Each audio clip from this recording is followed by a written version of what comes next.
कुछ दिन से जो बीजेपी का जो रैली हो रहा है, ज्वाइनिंग हो रहा है, तो उनका एक ही क्लेम है, सब मौथा से ज्वाइन कर रहे हैं। और मुख्यमंत्री जी ने बोला है कि 2026 एडीसी के बाद त्रिपुरा मौथा ख़त्म हो जाएगा धीरे धीरे। तो इसको आप कैसे देखते हैं? ये जो बोल रहे हैं, इसको कैसे देखते हैं? आने वाले चुनाव में मौथा का क्या रिजल्ट है? अगर मुख्यमंत्री ने ये बात बोला, मैंने सुना नहीं है, अगर उन्होंने सच में ये बात बोला है तो ये बहुत अनफॉर्चुनेट बात है, क्योंकि मेरा दिल्ली में तो अच्छा बात होते ही रहता है। मैं आदरणीय होम मिनिस्टर, प्राइम मिनिस्टर को बहुत सम्मान भी करता हूँ। मेरे बीजेपी में और भी जो लीडर्स हैं उनके संग मेरा बात होते रहता है। तो जो मुख्यमंत्री ने शायद बोला है वो उनका व्यक्तिगत ओपिनियन होगा।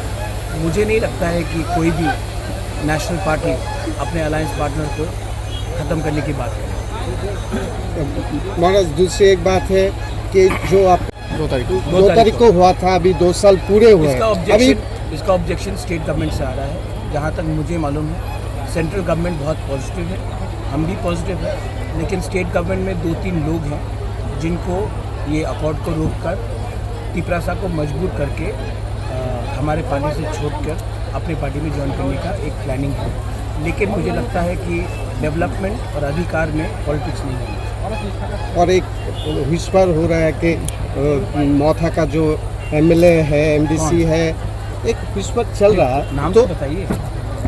नाम तो सर यही जो अभी सुनाई दे रहा है कि मौथा का एमएलए, एमडीसी बीजेपी में चुनाव से पहले, एडीसी चुनाव से पहले ज्वाइन करेगा। अच्छा, तो अगर ये बात विस्पर है तो इसका खुलासा कर दे कि कौन है। अगर कोई जाता है तो वो उनके ऊपर है, लेकिन मुझे नहीं लगता है कि हमारा कोई एमएलए या एमडीसी अपने लोगों के साथ विश्वासघात कर कोई भी पार्टी में ज्वाइन करेगा।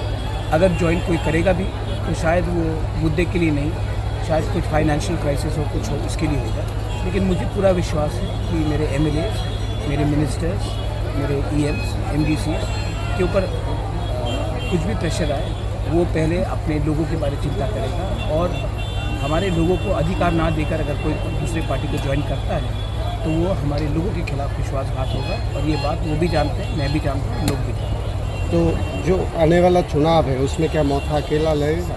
ये तो बीजेपी डिसाइड करेगी। दिल्ली तो कहता है कि अलायंस करो, स्टेट गवर्नमेंट में कुछ और बोला जाता है। पहले उनको अपने घर में बात करने दीजिए, उसके बाद जब वो आएंगे तब मैं अपना डिसीजन लूँगा। आईपीएफटी भी है, आईपीएफटी के बारे में कोई बात नहीं कर रहा। मुझे लगता है कि अगर आईपीएफटी भी तो अलायंस पार्टी है, उसके बारे में भी हमको बात करना चाहिए। वो भी तो एक रिकग्नाइज पार्टी है, वो भी तो मंत्रिमंडल में है। तो हमें अगर अलायंस का धर्म रखना है तो सबसे बात करना चाहिए। अगर नहीं रखते हैं तो वो मेरा गलती नहीं, वो उनकी तरफ से है। और इस बार चुनाव में मुद्दा क्या रहेगा? मुद्दा वही है, अधिकार।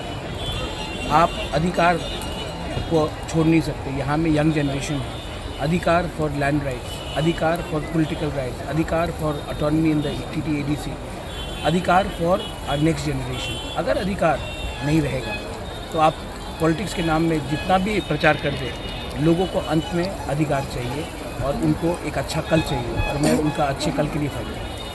अभी आपने बोला महाराज कि रामपद जमातिया का नाम आ रहा है as an speaker, so already you say that you are supporting as a नहीं, अगर रामपद जमातिया का नाम आएगा, मैं जानता नहीं, मैंने सुना है। जैसे कि इन्होंने कहा विस्पर, तो मैं भी विस्पर सुनता हूँ कभी कभी।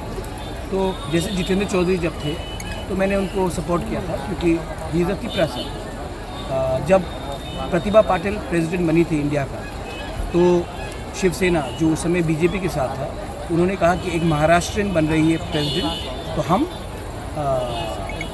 प्रतिभा पाटिल को सपोर्ट करेंगे। जब प्रणब मुखर्जी बना राष्ट्रपति, तब तृणमूल कांग्रेस और यूपीए एक संग नहीं थे, अलग हो गए थे। तभी भी ममता बनर्जी ने कहा कि एक बंगाली बन रही है, एक बंगाल से एक प्रेसिडेंट बन रहा है, तो हमें समर्थन करना चाहिए। वैसे ही अगर एक तिपरासा स्पीकर के पोस्ट में आता है जो न्यूट्रल पोस्ट है, तो हम भी सपोर्ट करेंगे, क्योंकि हमारा पॉलिटिक्स हमारे लोगों को उठाना है।